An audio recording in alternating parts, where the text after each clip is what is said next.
आज के लेक्चर में हम रेडियो एक्टिविटी के बारे में डिस्कस करेंगे। रेडियो एक्टिविटी की डिस्कवरी 1896 में हेनरी बेक्वेरेल ने की थी। वो 1896 में फोटोल्यूमिनेशंस के बारे में स्टडी कर रहे थे। फोटोल्यूमिनेशंस एक फिनोमिनन है, उसमें जब किसी भी ऑब्जेक्ट पर, किसी भी मटेरियल पर लाइट गिरती है तो वो लाइट को एब्जॉर्ब कर लेते हैं और बाद में या तुरंत वो वापस लाइट के फोटोन एमिट करते हैं और हमें लाइट के स्पार्क देखने को मिलते हैं। इस फिनोमिनन को फोटोल्यूमिनेशंस कहा जाता है। और फोटोल्यूमिनेशंस के दो टाइप है, फ्लोरोसेंस और फॉस्फोरेसेंस। फ्लोरोसेंस में जब किसी भी मटेरियल पर लाइट गिरती है तो वो तुरंत लाइट के फोटोन एब्जॉर्ब कर लेते हैं और उनके इलेक्ट्रॉन हायर लेवल में जंप मारते हैं और बाद में तुरंत ही वो लोअर लेवल में चले जाते हैं और लाइट के फोटोन को क्विकली इमिट करते हैं। ये फिनोमिनन को फ्लोरोसेंस बोला जाता है और ऐसे मटेरियल को फ्लोरोसेंट मटेरियल बोला जाता है। और कुछ ऐसे मटेरियल होते हैं जिन पर लाइट गिरने की वजह से वो फोटोन को एब्सॉर्ब कर लेते हैं और इलेक्ट्रॉन हायर लेवल में जंप मारते हैं, लेकिन थोड़ी देर के बाद वो लोअर लेवल में आते हैं और कुछ टाइम डिले के बाद फोटोन एमिट होता है, उसको फोस्फोरेसेंस को बोला जाता है। ये फ्लोरोसेंस की फिनोमिना का हेनरी बेक्वेरेल, मुझे याद है तक फेब्रुआरी एंड में 1896 में स्टडी कर रहे थे। उसका मेन पर्पज तो 1895 में रोंटेजन ने एक्सरे की डिस्कवरी की थी, उसके बारे में ज़्यादा स्टडी करने का था और वो एक्सरे के कैरेक्टरिस्टिक के बारे में और डीपली स्टडी करना चाहते थे। और वो डिफरेंट सॉल्ट मटेरियल पर लाइट गिरा के फिर उसमें से एक्सरे एमिट होते हैं या नहीं उसके बारे में स्टडी कर रहे थे। एक दिन फरवरी एंड में जो क्लाउडी एटमॉस्फेयर था तो उन्होंने सोचा कि सनलाइट तो आने वाली नहीं है, इसलिए उन्होंने यूरेनियम सोल्ट के मटेरियल को कागज़ की पट्टी में लपेट कर उनके ऊपर फोटोग्राफिक प्लेट रख कर उसे छोड़ दिया। और दो तीन दिन बाद देखा कि वो फोटोग्राफिक प्लेट जो नई थी उसमें इंटेंस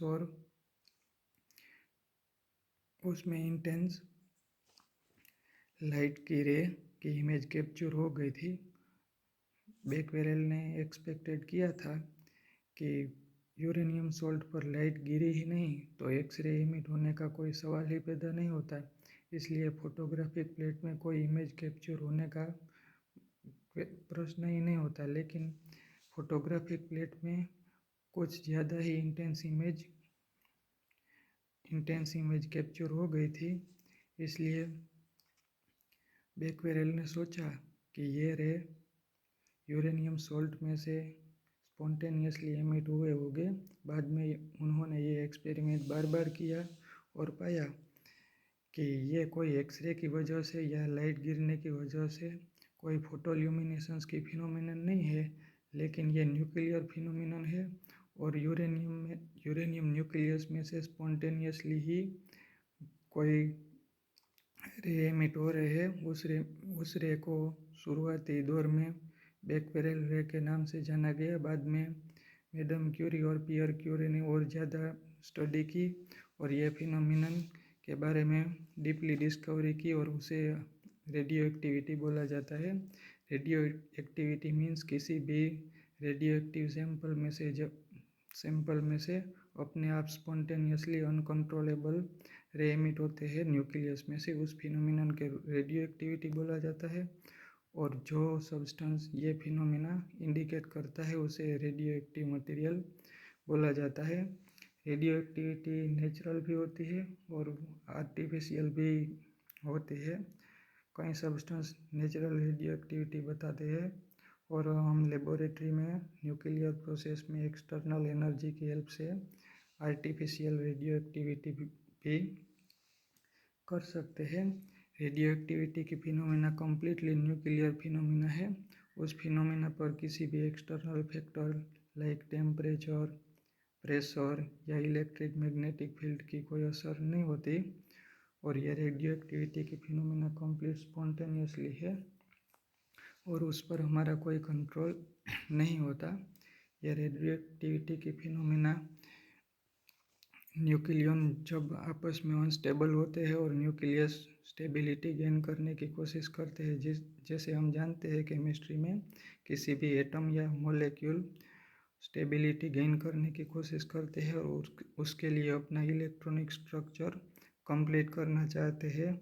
सेम टू सेम उसी ही तरह न्यूक्लियस में भी एनर्जी लेवल होते हैं और न्यूक्लियन का नंबर, जैसे इलेक्ट्रॉन का नंबर 2, 8 ऐसे किसी भी एटम या मॉलिक्यूल रखने की कोशिश करते हैं, उसी ही तरह न्यूक्लियन का नंबर भी स्टेबल रखने की कोशिश करते हैं। और न्यूक्लियस अपने आप स्पॉन्टेनियसली अगर एक्सेस प्रोटॉन या न्यूट्रॉन हो तो वो एमिट करते रहते हैं और वो स्टेबिलिटी एक्वायर करने की कोशिश करते हैं और उसी प्रोसेस में रेडियो एक्टिव रे एमिट होते हैं। रेडियो एक्टिविटी में पाया गया कि मोस्टली 3 टाइप के रेडियो एक्टिव रे एमिट होते हैं। एक तो अल्फा पार्टिकल जो 2 न्यूट्रॉन और 2 प्रोटॉन से बना हुआ पार्टिकल है, उसे हीलियम का न्यूक्लियस भी कहा जाता है।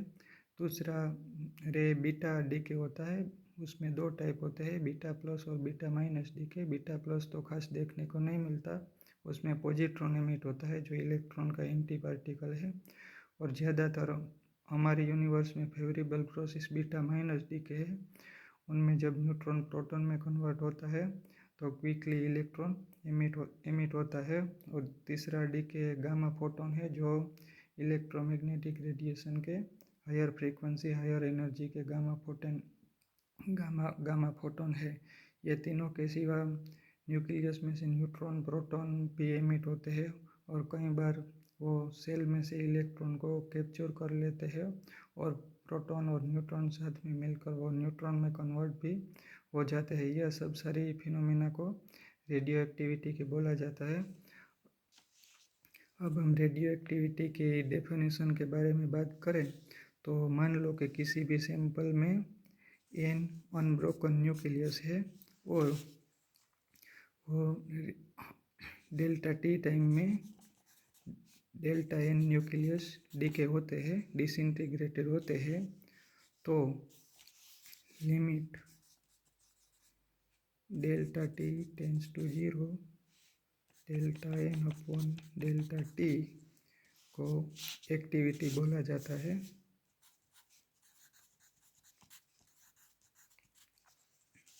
और ये भी एक्सपेरिमेंटली ऑब्जर्व किया गया कि ये एक्टिविटी को आई बोला जाता है और ये एक्टिविटी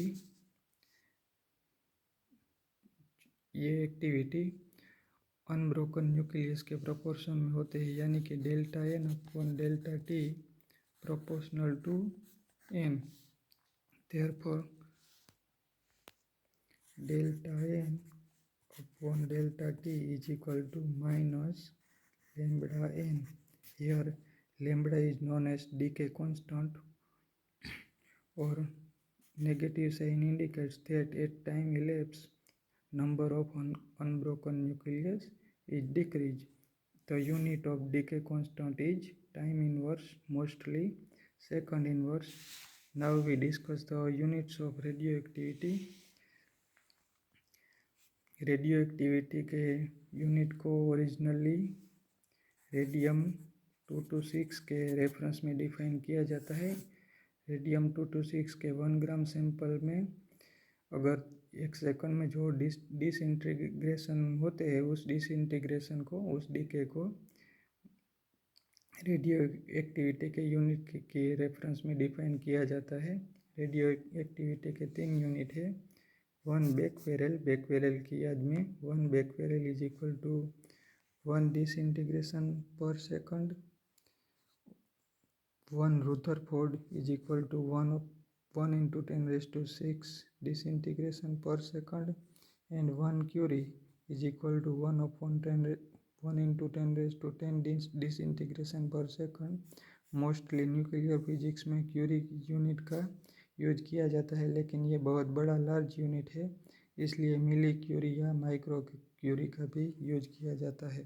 आइए अब हम अल्फ़ा, बीटा और गामा डीके के बारे में डीपली डिस्कस करते हैं। सबसे पहले हम अल्फ़ा डीके के बारे में बात करते हैं।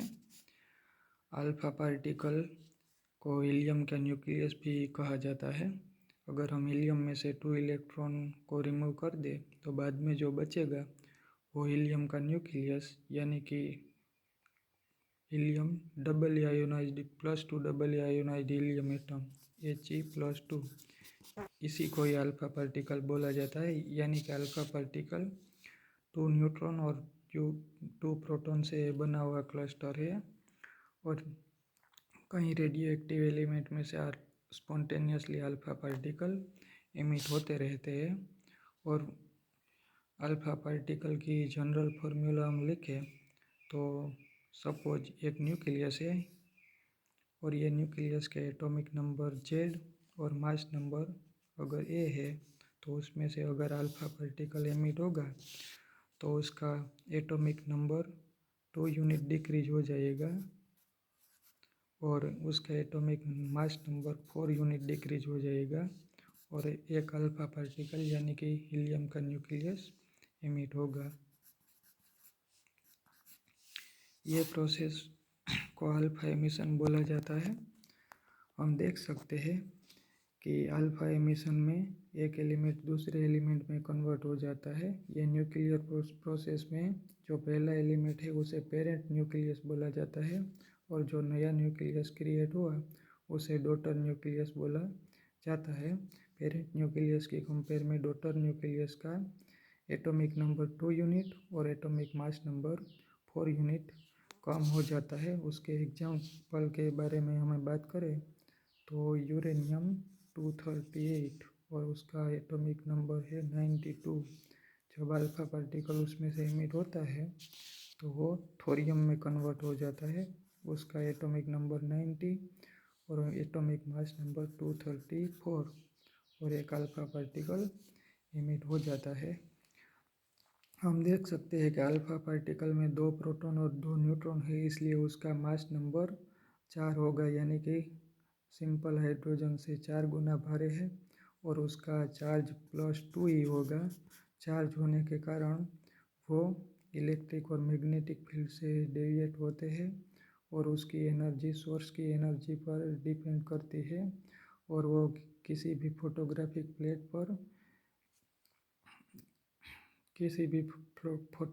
प्लेट को अफेक्टेड कर सकते हैं और वो किसी भी मीडियम में हीटिंग इफेक्ट भी प्रोड्यूस कर सकते हैं। साथ में वो अल्फ़ा पार्टिकल गोल्ड जैसे हेवी न्यूक्लियस से डेविएट होते हैं और ये अल्फ़ा पार्टिकल की स्पीड 10⁻⁷ मीटर पर सेकंड की रेंज में होती है और ये अल्फ़ा पार्टिकल का पेनिट्रेटिंग पावर बीटा और गामा डीके की कंपेयर में कम होता है, लेकिन उनका रिलेटिव आयोनाइजेशन पावर ज़्यादा होता है। Heavy nucleus spontaneously alpha decay emit करता रहता है जिनका मास नंबर अप्रोक्स 200 से ज़्यादा यानी कि एटॉमिक नंबर 83 से ज़्यादा। 82 स्टेबल न्यूक्लियस है लेड Pb और उसके आगे के सभी न्यूक्लियस अनस्टेबल है और वो अल्फ़ा पार्टिकल एमिट करते रहते हैं। बीटा डीके का दो टाइप है, बीटा प्लस डीके और beta minus decay. Beta plus decay में पॉजिट्रॉन एमिट होता है लेकिन वो हमारे यूनिवर्स में नहीं होता।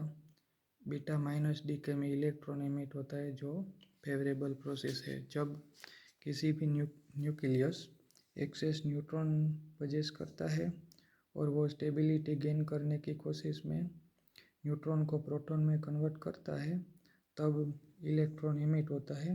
पहले ये माना जाता था बीटा माइनस डीके में अगर इलेक्ट्रॉन एमिट होते हैं तो न्यूक्लियस में इलेक्ट्रॉन रहते होंगे, लेकिन Heisenberg uncertainty principle according electron nucleus में कभी रह नहीं सकते और इसलिए ये बात डिस्कार्टेड की गई कि ये इलेक्ट्रॉन न्यूक्लियस में रहते नहीं होंगे, लेकिन वो न्यूट्रॉन प्रोटॉन के कन्वर्जन में क्रिएट होते होंगे और तुरंत एमिट होते होंगे। और आज तो हम मॉडर्न न्यूक्लियर फिजिक्स के ये बात अच्छी तरह से समझ सकते हैं। जब किसी भी एक्सेस न्यूट्रॉन प्रोटॉन में कन्वर्ट होता है तब साथ साथ में इलेक्ट्रॉन एमिट होता है।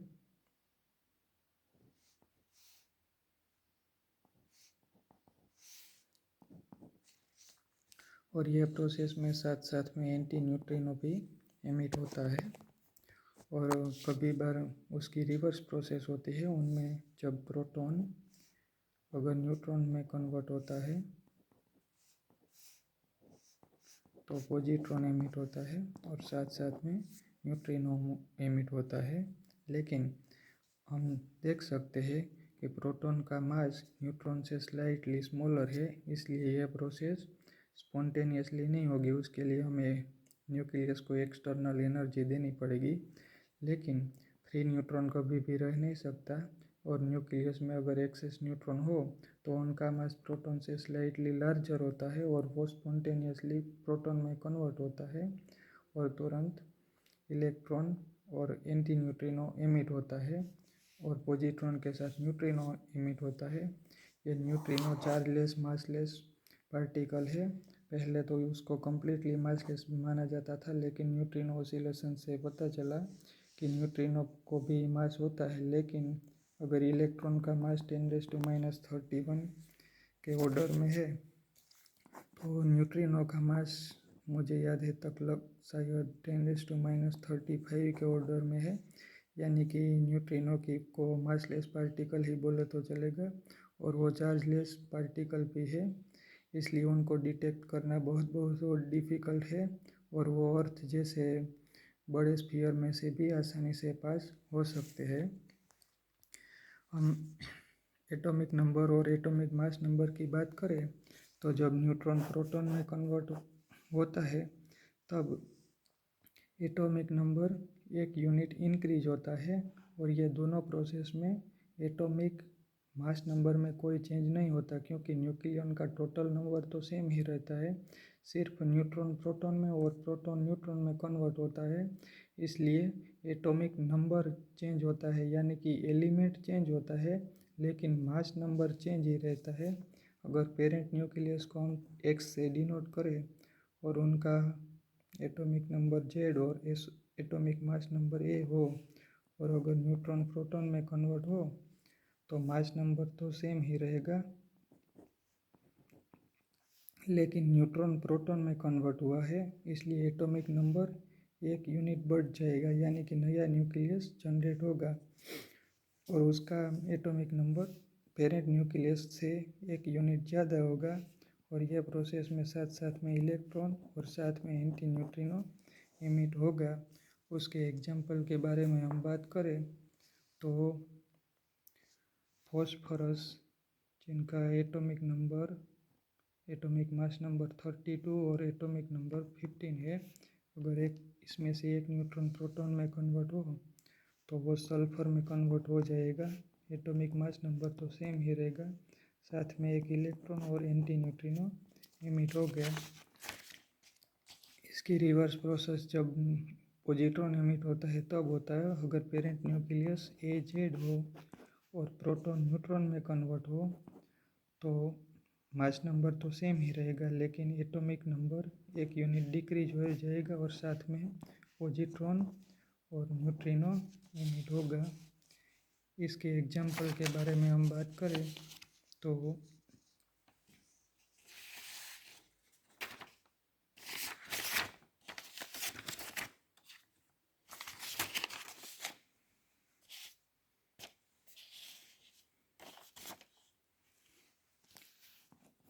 सोडियम 1122 जब पॉजिट्रॉन एमिट करता है, यानी कि प्रोटॉन न्यूट्रॉन में कन्वर्ट होता है, तो मास नंबर तो सेम ही रहेगा लेकिन ये नियॉन में कन्वर्ट हो जाएगा और एटॉमिक नंबर एक यूनिट डिक्रीज हो जाएगा और साथ में पॉजिट्रॉन और न्यूट्रिनो एमिट करेंगे। ये बीटा माइनस डीके जो होता है वो उसमें इलेक्ट्रॉन एमिट होता है। वो इलेक्ट्रॉन सेल में जो इलेक्ट्रॉन होते हैं उसके आइडेंटिकल इलेक्ट्रॉन होते हैं, यानी कि बीटा डी के कैथोड रे के इक्वल ही है और उनका चार्ज इलेक्ट्रॉन के चार्ज जितना ही होता है और वो इलेक्ट्रॉन आइडेंटिकल इलेक्ट्रॉन ही है, लेकिन वो फर्स्ट मूविंग इलेक्ट्रॉन है और न्यूक्लियस ओरिजिनेटेड है।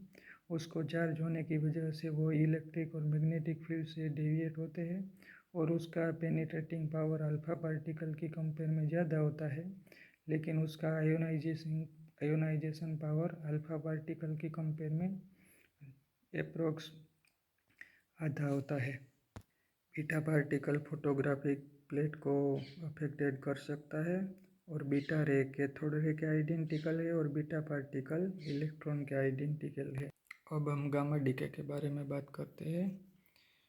जब किसी भी अनस्टेबल न्यूक्लियस अल्फा और बीटा पार्टिकल का इमिशन करते हैं तो वो एक्साइटेड स्टेट में वापस आते हैं और वो एक्साइटेड स्टेट में से सेम टू सेम जैसे इलेक्ट्रॉन को एनर्जी लेवल होते हैं उसी तरह न्यूक्लियन को भी एनर्जी लेवल होते हैं और वो एक्साइटेड न्यूक्लियस जब अपने ग्राउंड स्टेट में वापस आते हैं तब दो एनर्जी लेवल के बीच के गामा फोटोन एमिट करते हैं। ये फोटोन की एनर्जी बहुत हायर होती है और उनकी फ्रीक्वेंसी 10⁻20 के 10⁻20 हर्ट्ज के ऑर्डर की होती है और उसकी वेवलेंथ 0.5 एंगस्ट्रॉम के आसपास नियर बाई रहती है।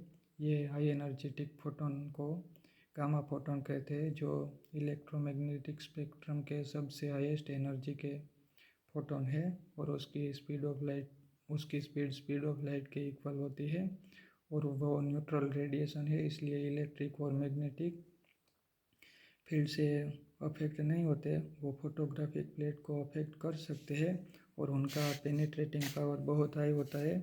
वो अप्रोक्स 30 सेंटीमीटर विड्थ की आयरन प्लेट को भी भेज सकते हैं, लेकिन उनका कोई आयोनाइजेशन पावर होता नहीं क्योंकि वो न्यूट्रल है।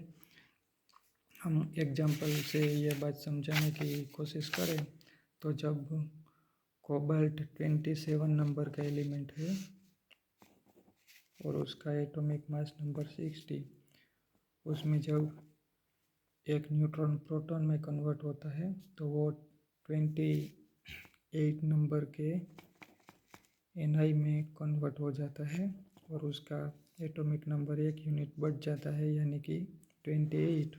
मास नंबर तो सेम ही रहेगा। ये प्रोसेस में बीटा माइनस डीके होगा, यानी कि न्यूट्रॉन प्रोटॉन में कन्वर्ट हुआ है और इलेक्ट्रॉन एमिट होगा और ये पेरेंट न्यूक्लियस कोबाल्ट निकल में डॉटर न्यूक्लियस निकल में कन्वर्ट होगा।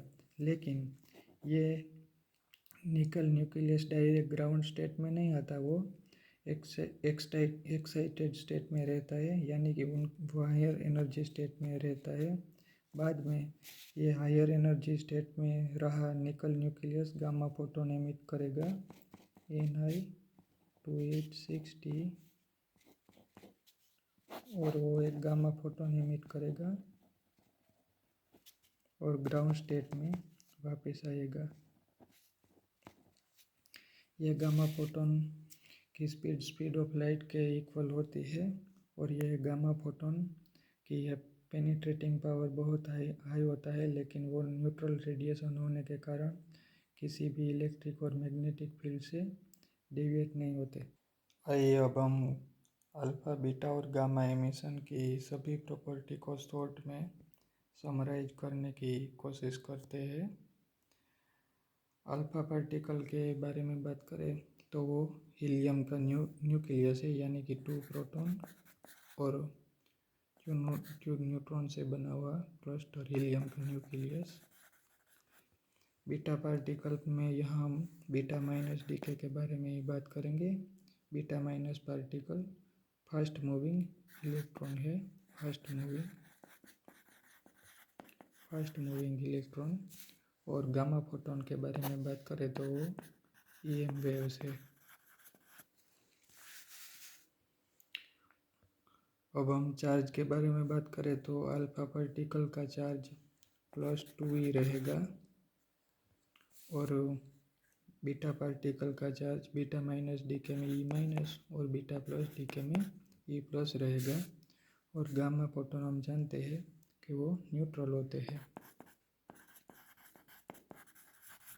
ये प्रॉपर्टी से हमें पता चलता है कि गामा फोटोन इलेक्ट्रिक और मैग्नेटिक फील्ड से डेविएट नहीं होते, लेकिन अल्फा पार्टिकल और बीटा पार्टिकल दोनों डेविएट होते हैं। अब हम रेस्ट मास की बात करें तो अल्फा पार्टिकल का रेस्ट मास हाइड्रोजन से 4 गुना ज़्यादा यानी कि 6.6 इंटू 10⁻⁻27 किलोग्राम रहेगा। और उसका मास इलेक्ट्रॉन के आइडेंटिकल पार्टिकल है, इसलिए इसका मास 9.1 इंटू 10⁻31 किलोग्राम। और इसका मास, यह गामा फोटोन है इसलिए इसका रेस्ट मास 0 रहेगा। और स्पीड के बारे में बात करें तो अल्फा पार्टिकल की एक approx speed 1 to 10% of speed of light होती है। और बीटा पार्टिकल की स्पीड के बारे में बात करें तो उनकी स्पीड 1 to 99% ऑफ सी होती है। और ये तो EM वेव्स है, उनकी स्पीड ऑफ लाइट के इक्वल होती है। अब हम रिलेटिव पेनिट्रेटिंग पावर के बारे में बात करें तो अगर अल्फा पार्टिकल का रिलेटिव पेनिट्रेटिंग पावर को 1 माना जाए तो बीटा पार्टिकल का रिलेटिव पेनिट्रेटिंग पावर उससे 100 गुना ज़्यादा होगा यानी कि 100। और गामा फोटोन का पेनिट्रेटिंग पावर उससे भी 100 गुना ज़्यादा यानी कि अल्फा पार्टिकल के कंपेयर में 10,000 टाइम्स होगा। इससे हम देख सकते हैं कि गामा फोटोन का पेनिट्रेटिंग पावर सबसे हाई है और वो किसी भी मटेरियल में आसानी से पेनिट्रेट कर सकता है। अब हम लास्ट प्रॉपर्टी आयोनाइजेशन पावर के बारे में बात करें तो रिलेटिव आयोनाइजेशन पावर हम जानते हैं कि गामा फोटोन न्यूट्रल है, इसलिए इसका कोई आयोनाइजेशन पावर नहीं होता। लेकिन यहाँ रिलेटिवली उसका आयोनाइजेशन पावर को 1 बोले तो बीटा पार्टिकल का आयोनाइजेशन पावर उससे 100 गुना ज़्यादा और अल्फा पार्टिकल का रिलेटिव आयोनाइजेशन पावर उससे भी 100 गुना ज़्यादा यानी कि गामा फोटोन के कंपेयर में 10,000 टाइम्स होता है।